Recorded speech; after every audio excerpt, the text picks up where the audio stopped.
Oh, nice. Success.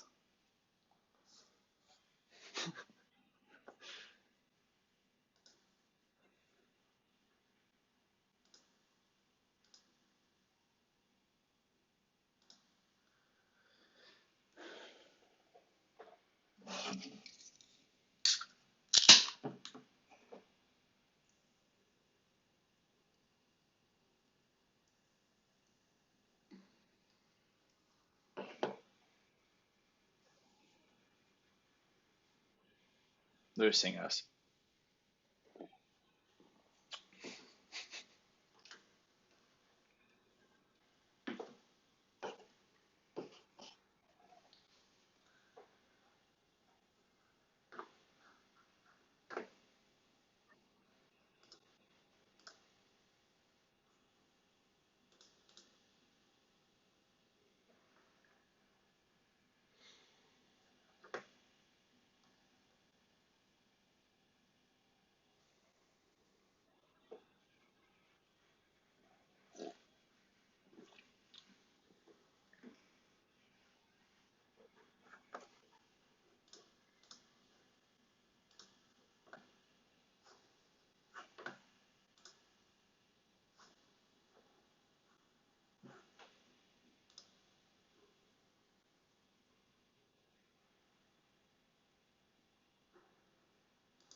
Hi, Keith.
Yes. Okay, I'm gonna unmute the Zoom, and then I'll switch over to that camera, and then I'll point to you, Terry. Okay. All right. Unmuting now.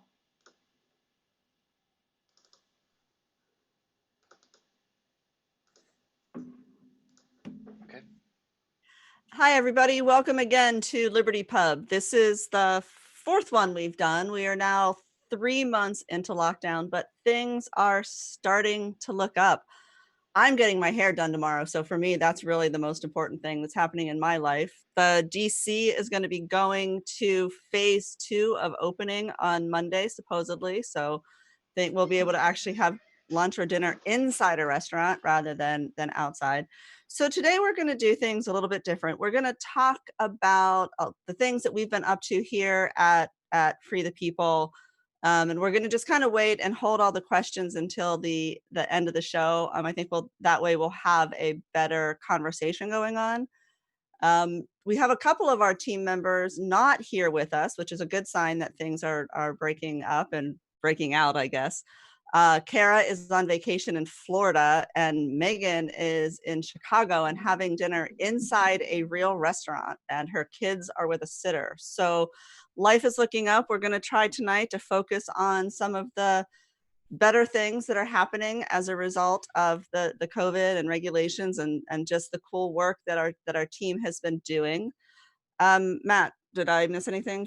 No, and one of the things we're going to talk about, we're going to run through some projects, and one of the things I'll tee up towards the end of the more formal presentation is just solutions to police abuses, solutions to justice, and that's going to lead to Sam and Matt's project, How to Love Your Enemy, which we've mentioned before, but we're going to talk a little bit about that tonight. So the most important thing in my life is this beautiful... You mean me, right? No. This beautiful new beer glass just came in the mail today. Free the People now has epic beer chalices. And if you really want to be a beer snob, you got to drink out of a ridiculous glass. And this is the one. They will be in our store shortly as soon as I take some photos of them and we get them up out there. But they just arrived today. And so unless Kibbe breaks them all, they'll be in the store hopefully soon. All right, Matt B., it's up to you. Hi, everyone. I'm taking over for Kara this week, so I'm going to try and read her script. I'll read it a lot slower, though. So welcome again to the Free the People Liberty Pub. And so tonight we're going to, like Matt and Terry said, we're going to do it kind of a little bit differently. We're going to highlight some projects and run through them. If you have questions, you can either throw them into the chat and we'll get to them at the end of talking about projects. If you're in Zoom, you can use the raise your hand thing and we'll call on you later and we'll get your Q&A done. The other thing, we've been doing a raffle. We're not going to do a raffle because Kara does all the email stuff, and frankly, I'm not trying to figure that out. So instead, just use the promo code LibertyPub. It's all one word at freethepeople.org in our shop, and you'll get free shipping. All the stuff is up there. I think we have some new merch coming out. We're not going to make the promo code expire, so you can kind of use it for a while. So hopefully get some of the cool new merch that, like those beer glasses that we mentioned, which should be up soon. So anyways, with that said, I'll kick it back to Matt and Terry. All right, so I guess the important thing, since it is a happy hour, is what are we drinking tonight? Matt already showed off his beer. I am drinking a proper Manhattan, not a perfect Manhattan, but a proper one. Probably my favorite cocktail. I won't admit to how often I drink them. The one that I'm drinking tonight, though, was made from bourbon from our good friends at Silverback Distilling. They're down in Charlottesville. Silverback is cool. The master distiller is Christine Riggleman. She's one of the few female master distillers in the world. She also has a private barrel selection called Christine. It's the only bourbon out there ever named after a woman. So I think that's kind of cool. Our team actually went down to Charlottesville, actually Afton, right next to Charlottesville, to film a video and tell the story about what they've been doing during COVID and the quarantine. They shifted their entire manufacturing and distilling process over to make hand sanitizer for everyone. It's a great story. I'm really happy that they did it. My only concern is that they stopped distilling bourbon for 3 or 4 months. And so that's going to lead to some shortages in a couple years. And so that's of concern. But we are going to turn this over now to 2 of our team members, Trey and Logan. They went down to shoot on location with Christine and the crew. So here it is. Who's talking first? Logan, you want to take the lead? Yeah, I'll go ahead. So yeah, me and Trey got to go down to Virginia a couple weeks ago, which was a really nice change of scenery from DC, which has been a little bit boring given that we've been locked here for months. And we wanted to kind of tell 2 stories with this piece. We wanted to talk about how private individuals were able to come up with solutions in a crisis, and literally in this case solutions because they're distilling, and being able to step up and provide this hand sanitizer mostly free of charge to emergency services, hospitals, things like that. Really impressive, just regular people stepping up and making a difference. And then the other half of the story is the way that the lockdowns have affected these businesses and how they've had to completely change the way they do things and the impacts it's going to last a long time. Because people don't realize when you're making bourbon, you have to age it for a minimum 5 years. So the bourbon that they're not making this year, they're not going to have 5 years from now. And people think that they're going to flip a switch and then everything's going to go back to normal. But in fact, this is going to have repercussions for many years down the road with these lockdowns. So it was really great to get out and talk to Christine. I think it's a really good product. It's called Distilling Solutions in a Crisis, available now on YouTube. I hope you guys all check it out. Trey. Yeah, and to pretty much kind of expand on what Logan had said, I mean, a little side note, Matt and Terry are not aware of this, but a little funny story. We showed up, and with about 5 minutes of shooting, I managed to crash the drone right in front of the entire staff. You're telling us that now? Yeah, but it still works. So everyone that's seen the documentary, and if you haven't, go watch it. There's beautiful drone footage. The drone survived. But I just wanted to throw that in there that while we are professionals, we do make mistakes. And I thought that was one highlight of the story. It was also nice just to get out and about. Not many masks the second you get outside of the cities, and that was nice and encouraging to see. And yeah, we got a little slice of freedom getting outside of DC, and it was a beautiful documentary that we got to film and edit. And if any of you guys haven't seen it, it's on YouTube, Facebook, pretty much all platforms. So Hey, Trey. Yes. Another question. So we didn't mention it yet, but we did film another documentary there a couple of years ago.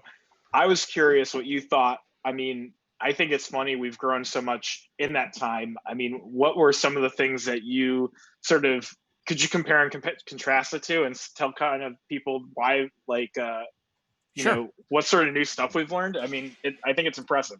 Yeah, so for a lot of you guys that are probably on the Zoom or even on the live stream, you have most likely been following us probably for the past 5 to 6 years. I don't know, give or take. That being said, you've seen the good, the bad, and the ugly. A few years ago, I'm not going to lie, if I go back and watch some of our work, it's a disaster. Overexposures. I don't want to go too technical, but in a nutshell, we've gotten a hell of a lot better. And I think this project, I think RJ, I think a lot of projects that many of you guys are seeing rolling out currently highlights not only the storytelling aspect of Free the People and how much better that we've gotten, but from the production side, something that myself, Sam, Matt Battaglia, and Logan head up. I think from audio to visuals, everything across the board, we're trying to raise the ante and show some new tricks of the trade for you guys and make sure that we are kind of pushing the levels of production every time, not only for just Free the People, but for the libertarian movement as a whole. So I don't know if that even answered your question, to be honest, other than the last one was great, but the product, it's so much better this time. So everyone, if you want, please go watch both of them, and you're more than welcome to make fun of the first or the second one. I don't even care, just comment. I just think I think it's just so it's funny because it's a really interesting like juxtaposition of where you take it's a different story, it's the same characters in the same location, and I just think it's really cool to see sort of our artistic and sort of technical growth, and you can really see all of that. So yeah, I think that's cool. I've got another question for you, Trey.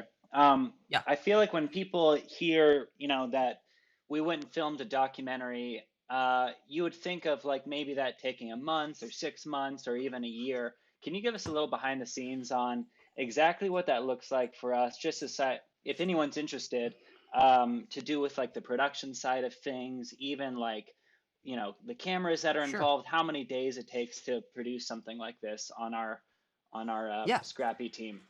Absolutely. So I think it would come to a surprise of most people.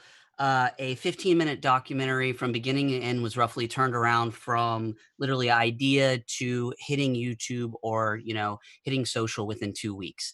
The reason that's able to happen is Logan and team. I think we've come up with a quick way of summing up the stories, getting them nice and tight, and delivering to editors what we want the end product to be. Now, that being said, it was filmed within 2 days. little bit of a nightmare. I think we woke up at like 3 in the morning on roughly Wednesday morning, rode into the city, picked up Logan. We're down in Charlottesville come roughly what, 9 o'clock, Logan? Is that about right? That being said, you shoot from 9 till about 9 at night. We get home, we crack open the beers, we hop in the edit bay. Funny part was Logan was actually doing trivia simultaneously while we were editing. And you know, that's kind of how we rock and roll. It's just whatever hand is dealt, you show up, you do it. And that was done within 2 days. And it was a hell of a time. It's good memories. And like I said, we wrecked the drone. We crushed some beers. We actually had went to a brewery. We just did a ton in 2 days. And the reason that I say all that is for any of you guys that are aspiring videographers, cinematographers, or you're just trying to goof around with this stuff.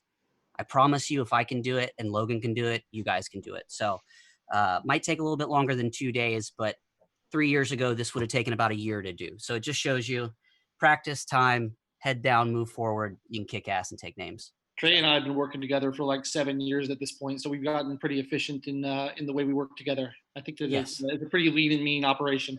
Yeah. Well, I think it's funny that you brought up the restorative justice documentary, How to Love Your Enemy, earlier, and I know that when we talked about that doc last time on this stream, I'm pretty sure Sam shared his story of getting his drone trapped in a tree. So it's almost like a trademark of a good shoot is we make sure to get a drone in peril. Exactly. The drone, to be fair, the drone was totally fine. It was just stuck in a tree, 50 feet up in the air. Like the proverbial cat. And I saved the footage. I love how we hear about all of this stuff like here on camera. Nice way to pull that off for us. So we're going to talk more about criminal justice and all of the things that are happening right now. But I just wanted to mention, even though we're not taking questions now, if you have questions, raise your hand in Zoom. Try to remember what you wanted to ask us about. And if you're watching on Facebook or YouTube, type them up. We'll keep track of everything, and we'll get to more conversational things in a bit. Cool. I'm going to move straight to a cool new project. You haven't crashed or broken anything, have you? No, and I would just point out that these crashing of the drone happened to happen at a distillery, and I'm not an idiot, and I can add 2 and 2 and get 4, and I'm just wondering if there was drunk drone driving involved. And I don't even know if that's legal, so we won't answer that question. Well, it happened at 9 in the morning, so that may or may not answer your question. It's not clear. It's not clear. I want to pivot to so they're talking about production of content and sort of the ugly inner workings of how these guys do this beautiful stuff that they do. I want to switch to distribution, because everybody knows that anybody that's libertarian, right of center, anybody that's not 100% woke and approved by the high lords of speech policing today know that sometimes our stuff gets suppressed, sometimes our stuff gets shadow banned. Free the People has less of a problem with this because we don't do angry clickbait, but we still have really struggled under Facebook, more and more under YouTube, and we've talked about this on other programs. But we think we have one solution, and we've teamed up with our friend Dave Rubin, who's a co-contributor at Blaze TV with me, and kind of a rock star in the I guess how he would say it is the classical liberal intellectual dark web space. And I give it back to Matt Battaglia, because we're about to launch a really cool thing. Yeah.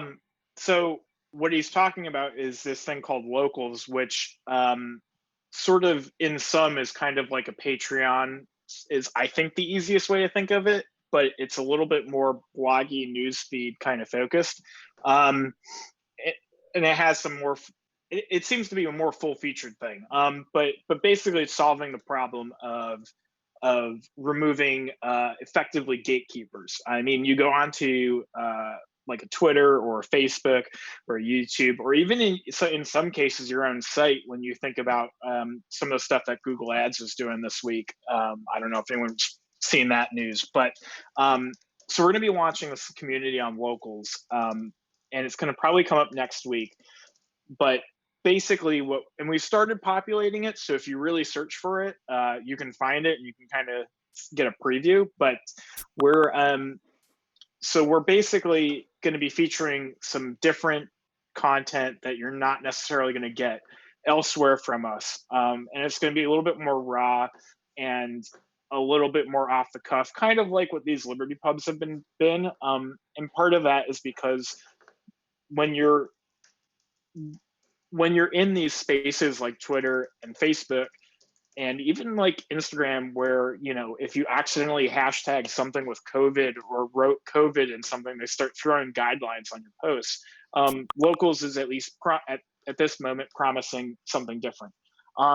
So something that we're going to be doing is Kibbe will probably be doing a lot of sort of hot takes on there.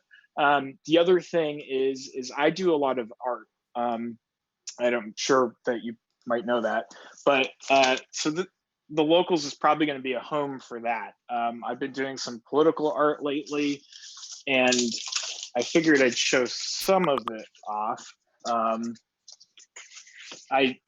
This is a comic strip that, I mean, on the site you'll be able to see it full color on locals, full color, lettered, everything. But I'm doing a lot of cool stuff like that, or at least I think it's cool. Comics in particular is one of these mediums that has been kind of co-opted a lot by a very regressive form of the left. And so a lot of things that I would like to make aren't really safe to share publicly because it's sort of putting me at risk, I think, and it's putting us at risk. So we're going to use locals for a lot of our more, let's say, transgressive stuff. Is that a good word? That's a big word. But yeah. That's the biggest word I've heard you say. Thank you. So anyways, so that's something that's fun that's coming up. I've been producing a lot of art around the topic of police reform. I'm currently working on a comic about no-knock raids, which is going to be really fun, I'm sure, and definitely not depressing. So we're doing a lot of that kind of stuff. And I think that's a good segue to talk about some of the restorative justice work that we did. Okay, I'm gonna give it back to Sam in a minute because it almost by accident, because of stuff we've been working on for almost 2 years, the timing was right, given the killing of George Floyd, and we talked a lot about that last time. But I've been reading it, just like with the lockdowns, one of the narratives, everyone seems to pick on libertarians, and I don't understand why, because we're not really in charge of anything. You know, we're not Republicans, we're not Democrats, we're not nationalists, we're not socialists. But when the lockdowns came, one of the favorite narratives on the left is, well, I guess nobody's a libertarian during a crisis, and we've made all those arguments as to why the exact opposite should have been true, that we needed a bottom-up approach to solve a really complex, unknowable problem. And the same sort of narrative has come out following the Black Lives Matter protests and the protests about the killing of George Floyd and other police abuses. And they're like, we're libertarians, why aren't they saying anything? Well, we're not necessarily saying what they want us to say, but when it comes to the fundamental solutions, not pretend solutions, not political solutions, but fundamental solutions, we've been talking about this stuff as long as I've been a libertarian, and that's longer than most of the people watching this have been alive. And you know, some of the key things we've been talking about is end the drug war. So much nonviolent incarceration and so much of police interaction with young Black kids in cities is because of the drug war. So let's just end it. Justin Amash, the only libertarian in Congress, has proposed ending qualified immunity, that special privilege that all government workers, but in this case, police with a monopoly on violence, essentially have. And you can see that they don't think sometimes, the bad apples don't think they'll be held accountable. He's introduced legislation. We hope to have him on Kibbe on Liberty. One of my favorite reforms, and one that I think sort of puts the left in a very difficult situation, is ending police unions. Because every time there is a bad actor, the police union circles the wagons and protects them. And I think it gives all policing a bad name. It's a public employee union, and if you're willing to go after that, maybe you could also acknowledge that public employee unions defend bad teachers, for instance. So we've talked about that. Rand Paul has just introduced a bill honoring Breonna Taylor, who was shot in her bed during a no-knock raid, and he wants to eliminate no-knock raids. And I'll mention one final thing before I pivot to Sam. Maybe we could stop criminalizing every freaking thing in the world. I remember conservatives being so upset watching moms on playgrounds during the lockdowns getting cuffed by police and dragged off to jail because some mayor or some governor decided that even if you're socially distancing, you can't go in the playground. Well, there's an infinite number of those stupid laws that have been defined by politicians. And maybe if we didn't put police into those situations in the first place, we wouldn't constantly watch these videos of them. You know, Eric Garner in New York City, he was selling untaxed cigarettes and they killed him for it. So is it the law? Is it the mayor? Is it the cop that did it? Or is it the entire corrupt system? I think it's all of those. But in the midst of all this, and we've been talking about all these things, but in the midst of all of this, we sort of realized that a documentary that we had made during happier times was in fact an exact solution, a pretty radical, fundamental solution to our problem with mass incarceration, but also restoring the reputation of law enforcement so that they're not doing things that make us all so angry. I'm going to hand it over to Sam to talk a little bit about that and specifically talk about what we decided to do last week with our documentary. Yeah, thanks. Yeah, so we just released our full-length documentary last week because, as Kibbe said, we think it's a perfect solution to all of our criminal justice woes that are very clear right now. And so I want to just talk a little bit about what the documentary was about, and then go into what restorative justice really means and some of the principles behind it, because I don't know if a lot of people totally understand it. But basically, we went to a city called Longmont in Colorado, and Longmont has one of the best restorative justice programs in the country. They partner with the police there, and most, if not all, low-level crimes go through their restorative justice program. So it's a community-led, individual-led program in the town that costs very little money and has amazing results. The recidivism rates are incredibly low for people that go through this program, and these people are reintegrated back into society, and victims are really healed through the process. So I guess with that, what are restorative practices? Right now, I think we all would agree that the goal of our justice system should be to contribute to healing and peace, basically. And I think we all agree that our current system doesn't do that. So restorative practices are a set of principles for lower level crimes, higher level crimes, schools, workplaces, religious institutions. They are a set of principles that can be used pretty much anywhere, which is what's amazing about them. And the idea behind it is basically that crime and harm is a violation of people and of relationships, and that all people are interconnected within a community, and that when you commit a crime, that crime ripples out and disrupts the entire web of the community. So it forces offenders to take responsibility for their crimes because they can see how it affects their entire community, not only the victim, but the entire community. So it's a radically different conception of what a justice system should be. Our typical system tends to view crime as a violation against the state, whereas restorative justice, as I said, is a violation of people and relationships. The typical system tends to say that violations create guilt, and in restorative justice, violations create obligation and personal responsibility.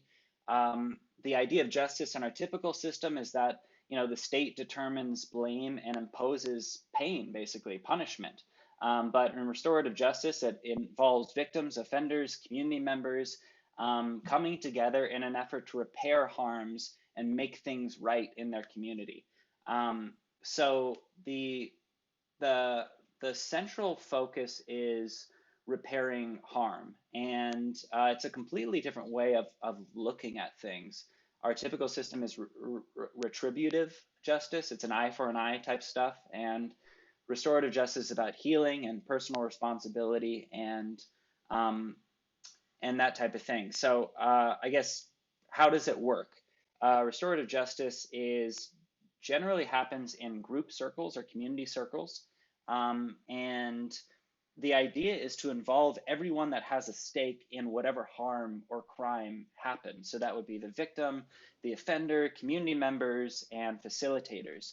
In our conventional system, it's always professionals standing in for the victim and the offender, and then the judge acting as a referee. And largely the victim is left out of it completely, and really they don't get to a place where they have where they really have been healed or come to terms with or forgiven, the person that created that harmed them in some way. So so people come together in these circles, and they talk about what happened, and they ask questions, and they come to some sort of agreement and contract that the offender has to go through. It usually takes a month or a matter of months, and the contract is a series of different things that they have to do to make things right with the victim, and it usually plays into their talents and their skills. And once the offender goes through and does all of these things, which is a pretty exhaustive process, their slate is wiped clean, and they're reintegrated back into society, and hopefully there is an apology that happened, and they were forgiven, and there's some sense of closure within the group. So that's the idea behind restorative justice. We think it's a really revolutionary idea, but it's really based on old concepts and things that we already know about how to heal communities. So we really believe that libertarians should be championing this bottom-up, community-led, individual-focused system of justice and reconciliation that I really think has the power to heal so many problems that we're seeing in society right now. So are we going to show? Are we going to show that clip? Yeah, let's go in. We created a trailer that has, well, you can see it, but it has a bunch of different B-roll of riots and protests and things that we're seeing right now, but it ties into the idea of the full-length doc as well. So I will cut to this now.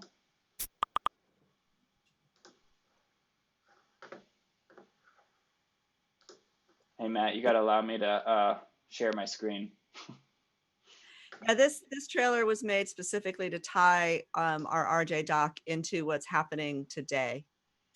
And like you notice, all the solutions that I talked about require government action. It requires legislation. It requires all of these vested interests that created the current system to do this. The thing that Sam is talking about is something that communities can embrace for themselves, and you can absolutely get buy-in from police departments and things like that, as they did in Longmont, Colorado. But waiting for Mitch McConnell and Nancy Pelosi to come to an agreement to abolish police unions, that's a big lift. I'm not so sure that either of them would be down for that. So we're looking for something that's more transformational. And okay, maybe you get. I am playing it right now. Here we go. You need to maximize that.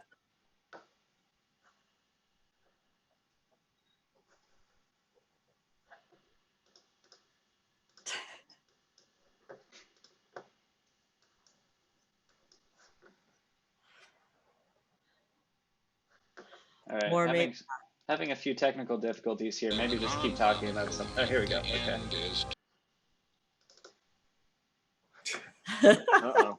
It's not a good happy hour. The end of violence is to get rid of, to annihilate them.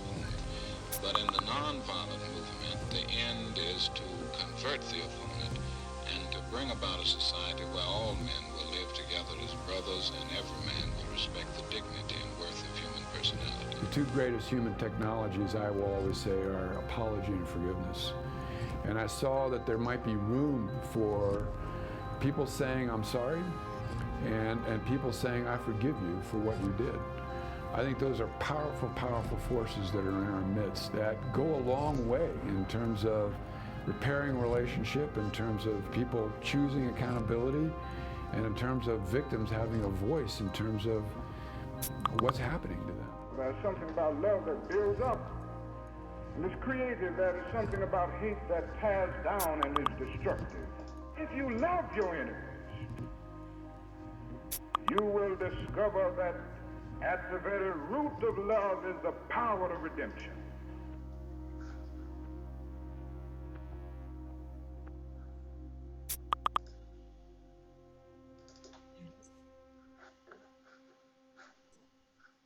Okay. A lot of time for Q&A.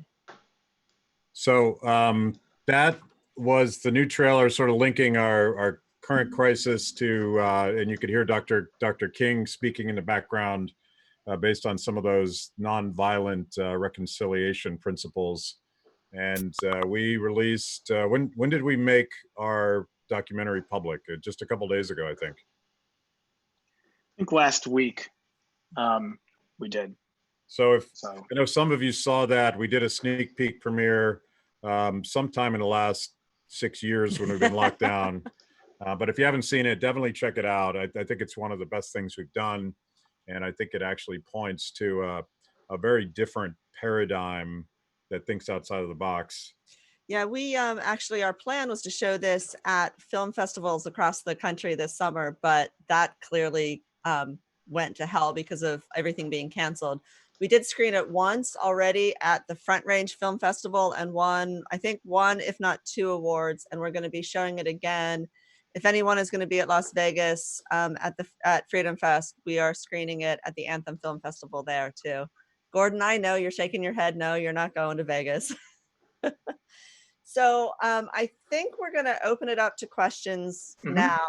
This is Ask Us Anything. You can ask anyone on the team about any of the work that we're doing, anything that you want to know. You can ask about my stellar kayaking skills that I demonstrated last night. So whatever anyone wants to talk about, raise your hand, post them in Facebook and YouTube, and we'll start the ball rolling. Okay, so I have the first question. It's going to be from Dan Weber. I think he's had his hand up the longest. So Dan, I'm going to ask you to unmute. Let me know when you're unmuted. I think you can unmute them yourself, can't you? No. There. Okay, Dan, you are you here? I didn't have my hand up for a question. I was just relaxed. Oh, well, now you have to have a question now. How was kayak? So it was his fault. I'm gonna tell a story. My wife of some 33 years almost drowned in a foot of water by flipping her kayak, and it was literally a foot of water. No, it was like it was 4 feet of water. He was trying to give me instructions on how to do a 180 in it. So I think that he gave me faulty instructions and it's clearly his fault. That said, he was smart enough to help me out of the water rather than getting out his phone and taking pictures and video of it. Yeah, tragically, there's no video, but my sister, we were actually visiting my sister up in Maryland. She's here on the call and she was witness to all of this. I'm not known, let's be honest, for my athletic ability, but they say that it's really, really hard to flip a kayak. And so the fact that I managed to do something that's really hard, I'm actually really proud of that. And I'm rolling with it. No pun intended. No pun intended. So what was the real question? He didn't have one. Oh, okay. He didn't have one. So I have another question. Let's go with regular asker of questions, Taylor. I'm asking you to unmute now, Taylor. There we go. All right. first off, guys, hope y'all are doing all right tonight. What kind of a plethora of questions, or a couple of questions? How do you guys think a restorative justice case involving murder would be handled, or like serious bodily injury? And I don't mean like simple assault, but somebody is seriously injured. And are there going to be any more Read More shirts coming out soon? I think I'll take these two. Hold on. The Read More shirts, yes, they're made. We're working with the t-shirt company to get them made. So I sent you the artwork, dude. Yeah, I know, and I like them, but see, I didn't want to like suggest I had an idea what was coming. I wanted to ask a general question. Here's. Hold on. The artwork's awesome, by the way. He's getting ready to show up, but it's awesome. We got a what's his name? That's Thomas Sowell. Thank you. We got hold on. Wait, you did Basquiat, right? Yep, I'm looking for Basquiat. Where is it? I don't know. There's a Basquiat somewhere in there. And I made another one that I think he's questionable. Was it a Rothbard? Is Rothbard the guy that we're all like, oh, I don't know how we feel about him? So there is some stuff that I would be like, I mean, I like Rothbard, but I would be a little kind of like, okay, which, read Rothbard pre-X. Too many words for a t-shirt. Sorry. The design that I did send around to everybody did have an asterisk on it that said just not that one thing that he wrote. So Matt, answer the serious question. The serious question about restorative justice is, I don't know that, and Sam can either back me up on this. I think I don't believe that the restorative justice system handles, as it's been implemented so far, handles things like murder. I think that there isn't much precedent for that. I don't know how it would handle it. I'm without some sort of imprisonment involved.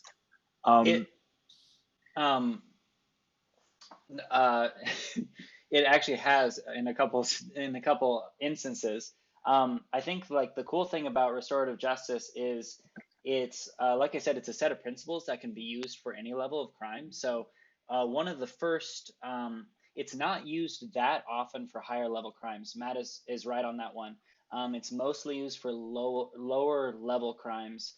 But there was actually a couple cases in Colorado that actually, these were kind of the precedent cases that put restorative justice into the law, where there's a drive-by shooting that happened, and I believe it was a Hispanic woman's like 9-year-old boy was shot, and it was a gang shooting, and the mother was a Christian, and she decided to go. It's all about the victim, by the way. The victim has to choose, which is why murder almost never goes a restorative justice route, because the victim has to be okay with it. But this particular victim was okay with going the restorative justice route. And I think the only thing that's different is it's just a longer process, and you never actually can get the thing. You can't totally heal the thing, that the harm that was caused, because obviously there was a death that happened. But it's from what I remember, it's a long process, and there's a lot of back and forth, and there's facilitators involved. And I think he did a little bit of jail time, so it was kind of a hybrid thing. But she ended up forgiving him through this process and getting closure on the case. And it was actually a really beautiful story to see. And he's completely rehabilitated at this point and reintegrated back into society and hasn't reoffended.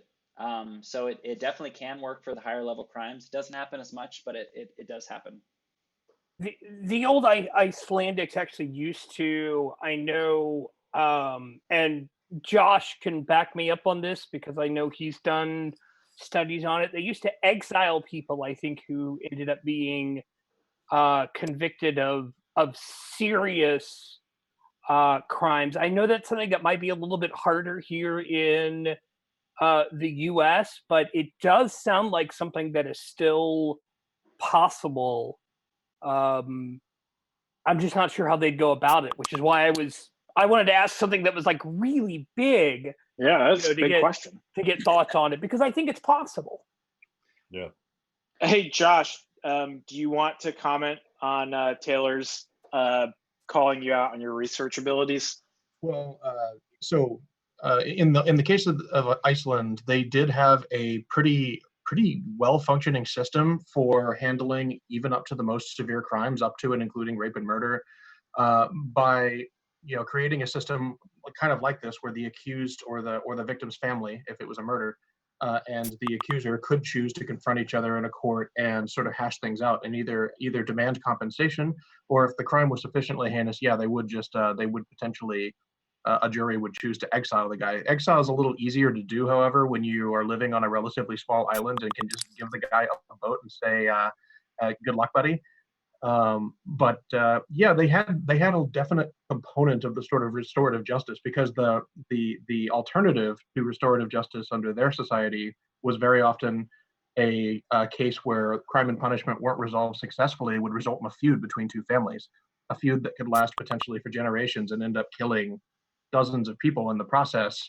And so this was their way of making sure that every party involved got closure and that peace was maintained within the community as much as possible. Wow. Who knew we were going to Iceland tonight? I don't know. It sounds pretty good. I'm ready to travel. So I'm going to bring up a question, or actually maybe more of a comment from our good friend. It might be a troll. It might be a troll. Our good friend Dennis from YouTube. And he has something, and he says that he will donate $100 to Free the People if Matt will bend the bill on his hat to the proper cowboy curve following a standard 12-inch radius. But before Matt answers this, I think we might have stumbled on something. If there's anything else that anybody out there in the audience would like Kibbe to do in exchange for donations to Free the People, I think we might have stumbled on something kind of interesting, or anybody else on the team, except for me. Wow. All right, Matt. This will get interesting. So I'm going to submit myself to the whims of majoritarian democracy, because I'm an absolutist. I think Dennis is 100% wrong about bending the bill. A flat bill is really the only style of hat you should ever wear. And if I'm not judging people that don't, but I am. And but if I'm outvoted on social media in the next 10 minutes, I will bend the bill. Why is the flat bill worth it? Well, it's apparently not worth the $100 I'm giving up if I don't bend it. So I do respond to incentives. I believe in microeconomics. So we'll see how it goes. But I don't know. I'm going to share some of the comments that are coming in on the Zoom chat so that everybody can hear them. Someone called you out for being too old for that style bill, which I think was pretty awesome. Somebody else says don't bend it. The bill should be flat like the curve. So I don't know, Dennis, from what I'm seeing here on the comments, you may be you're gonna have to generate some comments if you want it. Someone came back with bend. Anyway, we'll come back to that. So I think we might have to rename Liberty Pub to just like Free the People Unplugged. I think this is kind of amusing tonight. So most people want it bent, just based on polling. I think you should do it. Sorry, dude. All right. Do it right now. The good news is I have 50 more hats with a flat bill, so do it now. Really, a whole 180 arc. That's what Dennis wants. I don't know. I mean, we could debate that too. Do that over here on camera. You're doing it off camera. Look at that! I just ruined a perfectly lovely hat. All right, Dennis, let us know. Are you happy with that one? Am I allowed back in Wyoming now? Yeah, he actually owes you $250 now. He upped his offer in the YouTube. So nice. Oh, nice. Okay, $250 donation to Free the People. Look, thank God for stream lag. So Yeah. Somebody just commented trucker Matt, so that's pretty so we've got some more questions. Shane here, I think, and then we'll go to Marcos next. Let's see. Asking to unmute. Shane, let me know when you're unmuted. I'm unmuted. All right, you're here. How's it going, Shane? Good. So this is my first time being here, and this is pretty cool, you guys. I'm just wondering, since it's my first time, and I just got the emails, and I don't know where they came from, but how do you get involved? How can I get involved? I'm out in Seattle.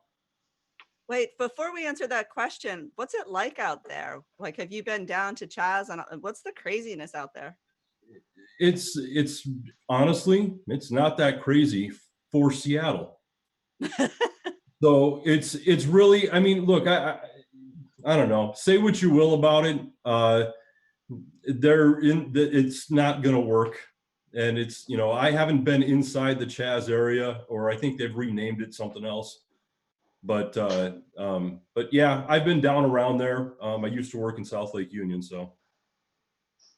Well, I think that's the right question, and really the entire concept of what we set out to do 5 years ago. My previous life and a lot of the team at Free the People, we used to organize grassroots for a living, and we used technology, and we also used boots on the ground to do that. We're trying to leverage the ability to reach millions and millions of people through technology. And our theory with Free the People is to reach a broader audience, particularly young people that never get the story of liberty. They always get the mainstream narrative, and they're probably reading Teen Vogue that just wrote an article about how awesome Karl Marx was. So our concept is to organize a community of people like yourself who really didn't want to do like Team Red or Team Blue or whatever, didn't want to vote for the lesser of two evils, and help set the narrative, not just on social media, but in your communities. And a lot of what we do is we try to tell stories that you can steal from us and then take. I'd love for you to go down to Chaz, unless they're violent. I don't think they are right now. And because I love engaging the left, and I would love to talk to people about police violence and how it is that the monopoly of the state creates incentives to do horrible things to people, people that might be guilty of something, but a lot of people that are innocent of everything. And so how you get involved, I mean, please sign up for all of our stuff. But I'd love to talk to you personally about things we could do together in that particular community, because I think all the young people in Seattle think that democratic socialism is the path forward, and that, to me, it's horrible, and it's going to lead to all sorts of human tragedies. So we got to turn that narrative, particularly for young people, and that's why you're seeing a lot of Matt's art, and you're seeing a lot of the video teams storytelling, because this is the kind of content that young people consume. Sorry, I wasn't laughing at you. I was laughing at Logan's comment. You're laughing at my bent bill is what you're No, laughing I'm laughing at Logan's comment. He commented on how you keep talking about Teen Vogue, and he wonders how you know so much about what they're printing. And well, I try to stay up with the kids, But Shane, one of the sorry, go ahead, Shane. No, that was me. Didn't Teen Vogue buy the New York Times recently, guys? I think for $1. But Shane, as Matt mentioned, follow our stuff, follow us on YouTube, sign up for everything, share our content. Your network is different than our network, and so when you share it, people pay attention, your friends, because if you like it, it gives it your stamp of approval, and they'll pay more attention to it. So thanks for joining. We're happy to have you here tonight. Yeah, great to be here. Great to meet all of you guys. Cool. So I have a new question. This one's from YouTube. The username is Laser Kitty, which I'm sure Kibbe will love. The question is, why do most restorative justice programs other than Longmont operate separate from the police? Sam, do you have a good answer for that? I feel like the general gist of it is essentially because they operate. I mean, all the RJ programs are sort of outside of the police department in general. They can kind of choose how they function. I think that Longmont's success is specifically due to their relationship with the police. But do you remember anything more specific, Sam? Well, restorative justice organizations are just nonprofits, basically. Like Matt said, Longmont is really unique because first of all, they get public funding. So they get a little bit of funding from the state, and then most of their funding comes from private donations. And Kathleen McGoy, who's one of the stars on the film, she was just very proactive with reaching out to police officers and creating that partnership, which I think has been the key to transforming that program in that town. And I think we went to a national restorative justice conference in Denver, and we met with a lot of different leads from programs all around the country. And Longmont is held up as kind of the gold standard for restorative justice. So I think they are starting to train people and show people what a template for how to run restorative justice in your town and partner with the police. So I think we'll be seeing more and more of that in the future. I did, if I could just add on to that briefly, when I was at a mostly progressive gathering, I met with the head of a restorative practices nonprofit based in Detroit, Michigan.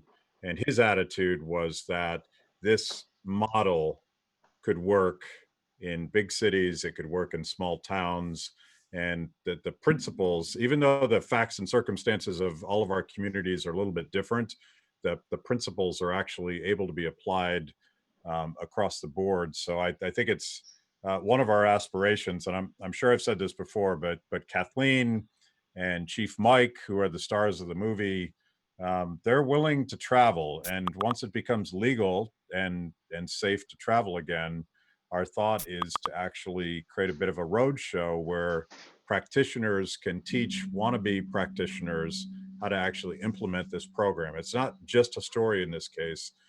We think it's a package of tools that can be turned on to other people. Matt and I did a Zoom session on Sunday morning to a large group of people in India, and we talked about this. And they were, this was one of the many things that we talked about, but they had a lot of interest in how restorative justice could be applied in India. They were trying to figure out how, in such a large country with such a large population, how could it be implemented? And the beauty of it is it's community based, so every community can figure it out on their own. But I think people, even in India, were really interested and are looking to see what they can do with this even there. The comparison is not as crazy as it sounds, and I actually quoted Senator Mike Lee to the guys in India, because India, of course, is a conglomeration of very distinct and disparate cultures and religions, and that was all mashed together into a nation state. And the United States is a little bit of the same way, as we're discovering today. We're not all the same, and we need a bottom-up decentralized way. I got to interrupt you. Sorry. But Dennis came through on his pledge and actually even upped it and just made a $500 contribution. So thank you, Dennis. Appreciate that. I will try to see if I can get Matt to, bend another bill, because you were so generous. No. Maybe we need a new Free the People t-shirt. Bend the bill. Bend the bill. Sorry. By the way, I was about to solve all of the problems in the world, and my wife interrupted me, which is the first time that's ever happened to me. We need another question. Save my marriage. Hey guys, I got one from Andrew on YouTube here. He wants to know what you find the biggest challenge for Free the People. Is it fundraising? Is it platform? Is it math, etc.? Well, besides trying to get staff that doesn't wreck every drone that they fly. Yeah, that's a big issue for us. None of the drones are broken. Okay. That's true. That's important. I mean, We've been fairly lucky. I mean, the platforms are a challenge. We have had some of our advertising, our ads and bills like that get shut down by Facebook and YouTube, usually for silly things. Apparently, if we show videos about socialism back in the day, they're deemed too violent to show. So that's a problem. I don't think that we are hit as much as other groups because we do try to reach everyone and we're not as partisan with our messaging. But that's also one of the reasons why we're going over to community to try to break away from those platforms. We're also on Amazon Prime and Roku, so we are reaching out to other places and other platforms so that we don't get censored like others are. So I mean, this is true for every nonprofit, and Terry and I are veterans of some fairly major nonprofits. Fundraising is always the biggest issue, and it's always the thing that you have to solve first. And most people that are passionate about ideas or they're storytellers, whatever it is they're doing, they sort of ignore the institutional needs of fundraising. Um, and I still view us, we're 5+ years old now, but I still view us as a startup, and we're continually talking to angel investors who are now seeing what we're doing. It's a little difficult to describe what Free the People is unless you can actually see it. And we think there's an opportunity, but we believe we have this sort of wild idea that the entire world of social media doesn't have to be hate and clickbait. It could be based on values and ideas and beautiful stories about people cooperating, and that is a surprisingly radical idea. And we're still looking for angel investors to do that. We know how to do this, but we want to scale it now, and someday soon we'll talk about a plan we have to scale this whole thing. It's big, it's audacious, it's radical, and if Terry would just raise the money, we could do it. I'm trying, but it's hard, and it's been especially challenging these last 3 months too. I mean, one of the things that we do is we spend a lot of time out on the road, meeting with donors, establishing relationships, talking to them, explaining to them that we have this incredibly wonderful, beautifully talented team that somehow expects to get paid every month. Yeah. Like, if you want to know how desperate we are, I bent my bill. But apparently, like, and I did it for $100, but apparently it's now like 500. So it's worth $500. Yeah, I'm going to go get another flat billed hat and see if I can double down. All right, who's up next? I think I'm going to go to friend of the program, Jeffrey Singer, next. Perfect. Oh, okay. Well, hi, everybody. Hey, Jeffrey. Hi. I just wanted to say probably a lot of people hopefully a lot of people had a chance to read this really good piece. I think it was posted over the weekend in libertarianism.org by Steve Horowitz. And Matt, you were mentioning at the beginning about how, we libertarians always get dumped on. Why is everybody always trying to dump on us when we don't have any control over anything? And he pointed out something, it's a real good take on this, which is all of the people who on the left who are starting to talk about things that we've been saying for years, like, reforming criminal justice reform, how the war on drugs is so much responsible for all of the police misconduct, you name it, the whole list. Well, he said, a nice way to come about it would be good if we could message it this way, is to tell them, welcome to our team, because this is what we've been saying since the beginning, and you're welcome aboard. Thank you for finally joining us. And I think that's kind of an interesting. I'd like to get you guys' thoughts about that. There's a lot of people who are economically illiterate, but their sentiments, their sensibilities are sort of aligning with us now for the first time. So there's a real chance here, I think. I read Steve's piece, and I agree with your reaction to it. And I'll tell a story. Like, I've spent a lot of time, both Terry and I spent a lot of time reaching out to progressives. I actually do more speaking to young progressive audiences than preaching to the choir. And when I was thinking about the last 2 weeks and police unions and all of these reforms that we've been talking about for a long time, I remember a story from 2 years ago. I was at a progressive gathering. It was behind closed doors, so it was completely candid. There was nobody talking outside of school. And one of the founders of Black Lives Matters from Ferguson had started a new organization, and at the top of her proposed reforms for Ferguson, Missouri, was ending police unions.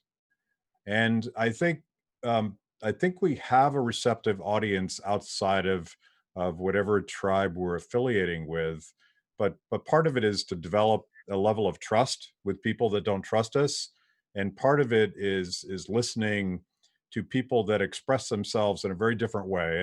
And I'll talk about this, like the phrase "Black Lives Matters." Black Lives Matter. I butchered the phrase, which tells you how awesome I am. But um, when they first started saying that, I had that natural reaction when I'm like, no, all lives matter. And it wasn't until I was able to sit down with some of the engineers of that movement when they explained what they were trying to say. And what they're saying is Black lives don't matter enough when it comes to the equal administration of justice. And I didn't hear that when they first said it, and I don't think they hear us when we say all lives matter. And I think if you want to like build the coalition outside of our bubble, we're going to have to think a little bit about the humility of listening, and don't assume that we know where that other person is coming from.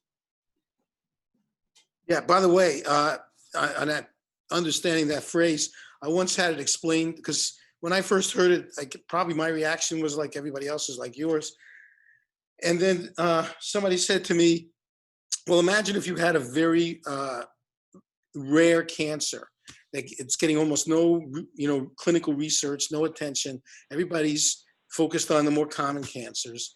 And you went and said, my cancer matters, the cancer you have. And everybody said, all cancers matter. Yeah. Think of it that way. And that kind of clicked with me, maybe because I'm a doctor. When I heard it that way, I said, okay, now I get it.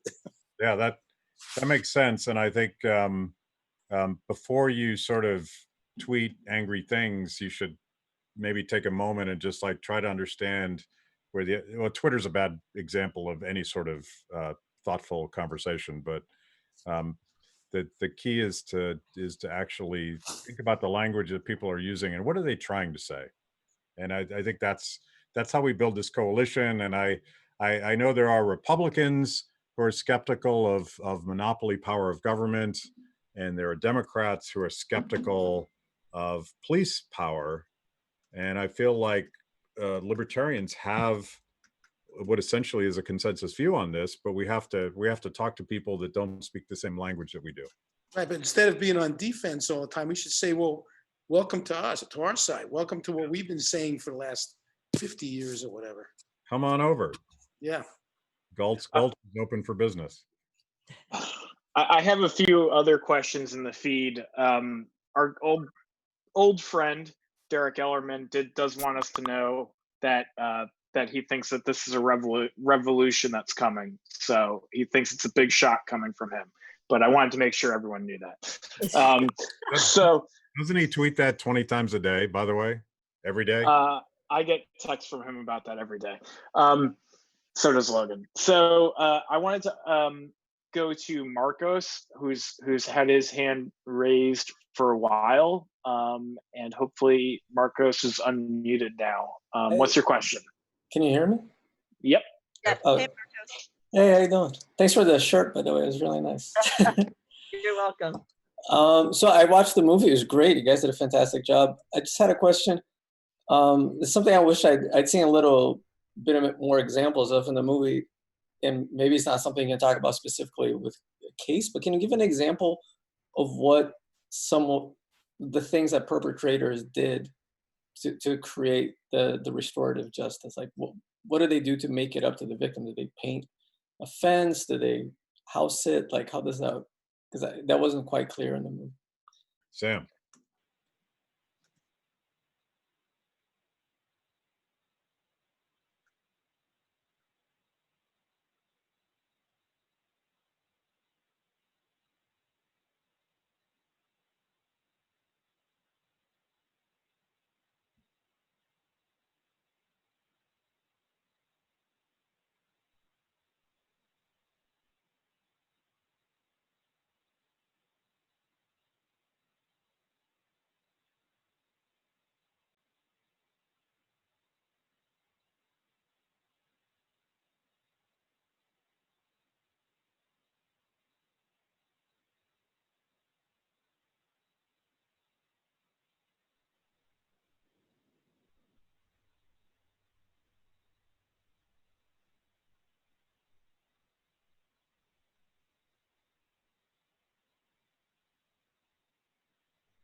Yeah, I have nothing to add. That was what I would have said, but probably more long-winded and circular. So.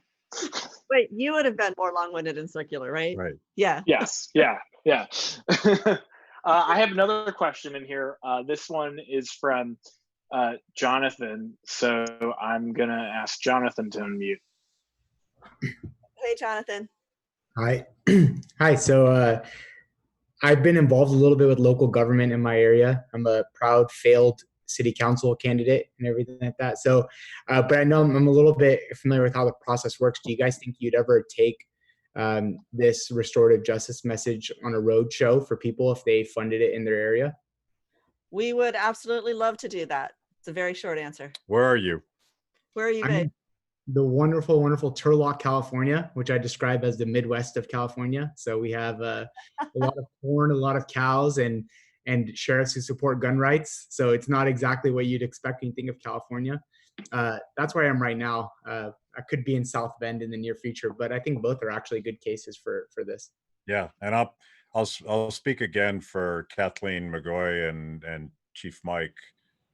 They're both eager to do exactly that, and the original vision before the lockdown was to do the film festivals and then essentially do a road show, because the entire point of this documentary is, at the end of it, if you're fired up, and you better be fired up, and you're like, what do I do? I want to do this. And the idea was to show the movie and then have a panel and make sure that the people that need to be the practitioners in that community are there, so that there's actually a conversation and an exchange of very practical tools. It's not a philosophy. It's there's actual things that they've learned how to do through trial and error. So yes, when it's legal to come to California, let's talk. We also have other longer plans too for the video. We would love to actually find an offender and a victim who would be willing to let us document the whole process and be there through the circles and listen to them and follow it through to the end. We think that would be really, really powerful. I mean, that's a long-term project. I mean, that would take months to film, and it's also it's expensive, but the challenge is also getting people who are willing to do something that's so personal on film and get it captured. But that's something that we would absolutely love to do. Great, thanks. All right, so Taylor asked a quick question, and I just don't know, Taylor, who you're asking it of, if you're asking it of Matt or me or anyone else on the team, but you asked, everyone. Okay. Why not? Taylor asked, what's the next tattoo? What's the next tattoo? It's going to be "Free the People" right on my neck, because that's really what my wife wants to see. And my response to that is always, and your next wife will be dealing with that. Yeah, thanks, Taylor. You probably broke my marriage just right now. Yeah, I don't know what I'm going to do next. It's taken me, I'm just ignoring you. It's taken me 15 years to do all of the work that I've done on my back. So I have to wait until I feel inspired again. Okay, awkward silence. I'm going to answer my own question. It will probably be on my calf, on my left calf. It'll probably be one of the kind of the skull symbol that Boba Fett has on his, I think it's on his left shoulder. One of the Mandalorian symbols from Star Wars. And then, and Matt will hopefully appreciate this, Spider Jerusalem's spider tattoo, not on my forehead, but below that. So maybe you've inspired me. Maybe I need a Baby Yoda right there. I agree. Okay, we've chased everyone away. Let's keep moving. Well, no, I'm going to make one more tattoo comment, and it's Joel saying that he needs a Free the People tattoo. Yeah, you gotta fix an old tattoo you have, dude. All right, let's get back to a real. So, I do have another question. I also have a comment. Laser Kitty on our YouTube, who asked a question earlier, mentioned sort of finding more diverse, specifically Black Responsible Party in for the restorative justice documentary.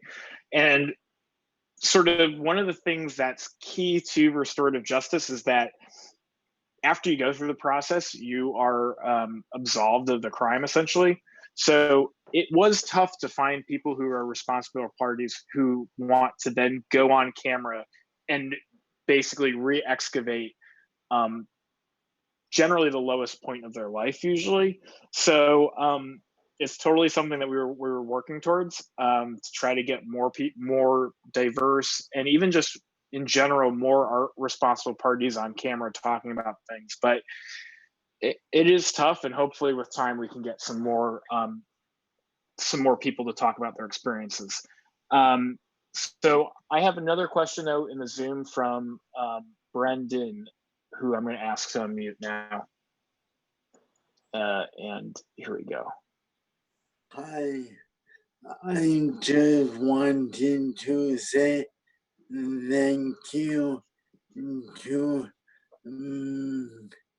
humanitarian, and thank, as a young adult, I kept getting all these messages of go red wing, go left wing, back and forth. I don't want to go to an extreme. I want to know more moderate route, and libertarianism has given that to me. So thank you for that. Thank you. Thank you, Brendan. Thanks. That means a lot to us. It really does. So I have another question from Derek. Stop with Derek. No, it's a real question.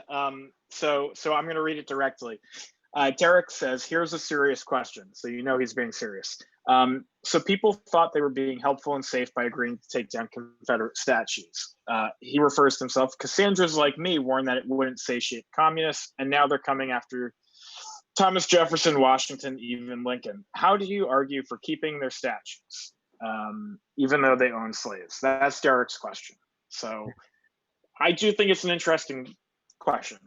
Yeah, so I don't have a super defined opinion about taking down statues. I know a lot of the Confederate generals and the original statues that were being torn down were not monuments that were built after the Civil War. They were built much later as kind of an FU to the civil rights movement, and I have no problem tearing those down. I don't think that's a history that we need to remember.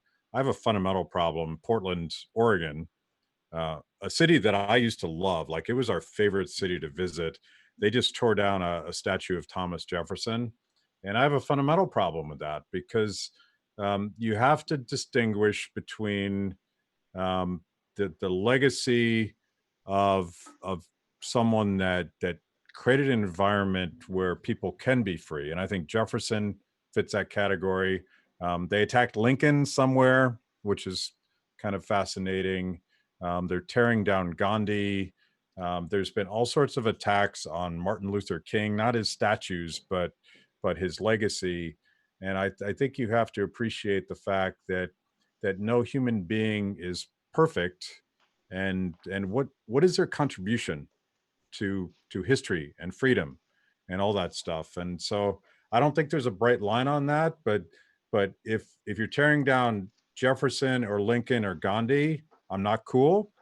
If you're tearing down some Confederate general that I never heard about that was put up as a reaction to the civil rights movement, I don't care.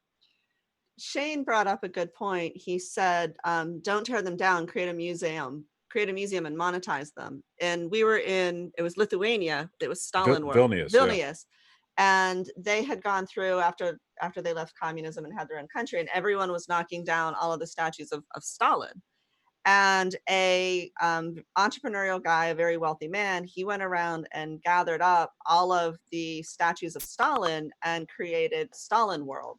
So it was a park that talked about Stalin and had it had a setup where you could like see where people had been imprisoned. And so he made sure that the memory of Stalin was kept alive so that people understood, because, you know, there is that saying, those that don't remember history are doomed to repeat it. One of my favorite stories from that museum, or that park, actually, was that there was a statue of Stalin with a mayor from a town, and I don't even remember the town of it, so the name of the town, and that doesn't matter. So they were creating this statue, and it was finished, and one of Stalin's representatives came to approve the statue before it was unveiled to the public, and he said, "The statue is all wrong." And they said, "Well, what do you mean the statue is all wrong?" He said, "Well, Stalin was taller than the mayor. The statue is wrong." Well, the mayor was taller than Stalin, but that couldn't possibly be seen in public. So the artist of the statue had to extend the legs of Stalin. So it's completely out of proportion, but he made sure that Stalin was taller than the mayor. And honestly, we don't know where that artist ended up. I'm pretty sure he went to the Gulag. That was probably his last commission ever. But I've said sort of, and it's sort of snark, and it's probably not all that serious, but I'd be willing to ban all government statues to anybody, because the decision to erect a government statue is completely political, and politics is completely corrupt, and there's no reason to believe that the political process would erect a statue of someone worth celebrating. So there, Derek, you probably liked at least that last sentence. I'm sure Derek loved that. So does anyone else have any last questions here? Oh, I see one. Logan, do you want to ask this last one? Yeah, Man for All Seasons on YouTube wants to know how long Matt and Terry have been a match made in heaven. Isn't that sweet?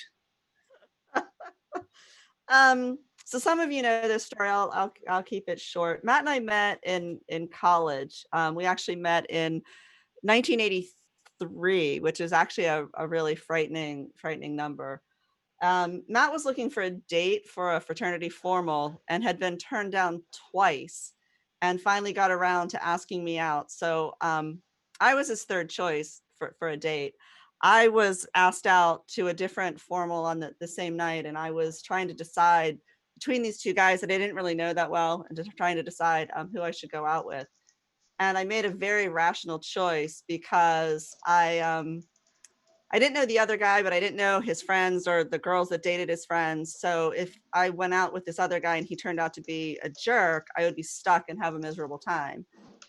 I knew Matt's fraternity. I knew the guys there. I knew the girls that dated the fraternity brothers. So my calculus was, well, if Matt turned out to be a jerk, I could still have a really good time.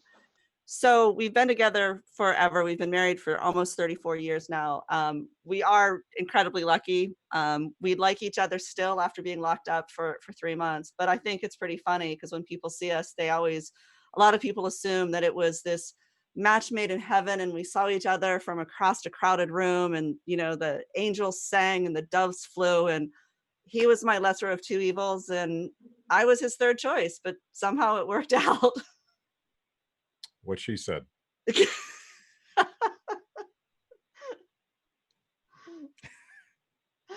All right, there has to be another question to go after that. Yeah, that was. Yeah, Sean McMahon raised their hand, so let's see what he's got to say. Sean, give us a good question to go out on.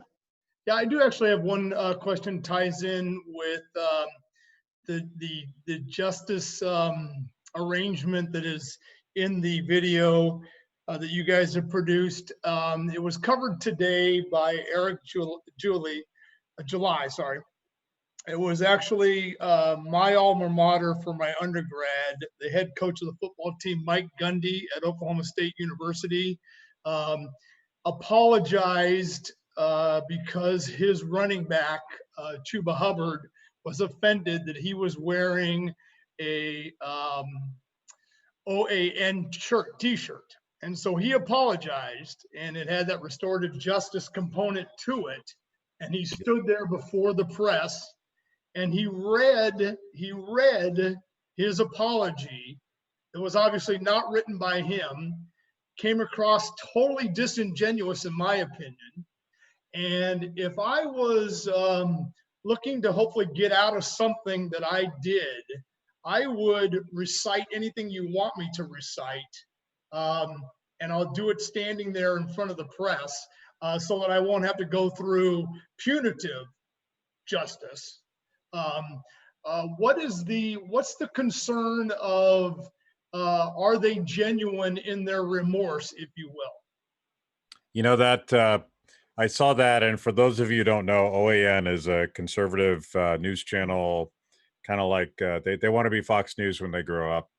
And I don't know that much about them, but I don't think there's anything particularly offensive about them, particularly when it comes to news media. I'm more offended by mainstream media than I am by these others.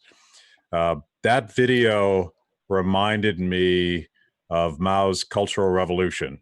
And I could imagine if there was video back then, that there would be confessions to thought crimes followed by summary executions. And I see so much of this now. And this is why, by the way, we moved to locals, because we don't say outrageous things, but I'm not going to apologize for what I believe and who we are. And if I'm caught with this hat, even with the bent bill, I'm not going to do a public confession in hopes that the other side forgives me, because they won't. And I think it's outrageous to do that. Speak truth to power. Listen to people on the other side. Try to tell a story instead of sort of some didactic economic argument. And let's do those things, but don't apologize for your values. I think our values are not just our values; they're human values. So I hate that trend right now, and I'm seeing the apology tour for every public figure that tweets something wrong or holds the wrong point of view. It's Mao's Cultural Revolution, and we all know how that ends. And I don't want to go there. Yeah, and you and I are on the same page from the standpoint, I mean, even being angularly correct in my hat wear. You and I are on the same page in terms of that I don't think Gundy should have apologized. And Eric July does a great job. If you get a chance, go to his site today and watch that. In terms of his giving the reason why Gundy should never have apologized. Right. My part of the question is, do you think that would come into play with restorative justice in terms of, I'll just say what you want me to say, so I don't have to go to jail, kind of thing. Yeah, I think it's possible. I mean, you could have a psychopath that could game the system the same way they do the criminal justice system, but I think that, and this gets to why we believe localism matters. And I believe in a social safety net, but I think it should be local, and I think it should be voluntary, and I think it should be non-governmental, because face-to-face, person-to-person, community, you're better equipped to sort of flush out fakers and fraudsters and people that are BSing you. It's certainly possible in the restorative justice process, but I think it's far more possible in a top-down system where the rules are sort of fixed to reward fraudsters, frankly. Yeah. The other thing, Kibbe, on that point is not the majority of people going through RJ are not blessed with Mike Gundy's mullet, nor with his power. So usually the balance of power is not on the side of the responsible party. Whereas with Mike Gundy, I mean, it's a little bit.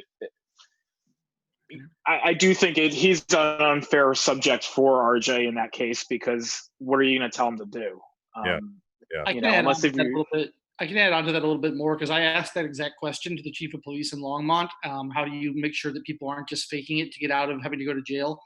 And, you know, in his experience, he said a lot of times it's more difficult for people to go through the restorative justice process than to spend a year in jail, because you have to emotionally confront the person you've harmed. You can't wall yourself off from it. And it's not as simple as an apology. It's often months of intensive community service and labor, and things that you might be easier for someone who's just callous to just do their time and get out. So, I mean, that's not the case in every situation, I'm sure, but they seem to think that it was unlikely to really be a problem.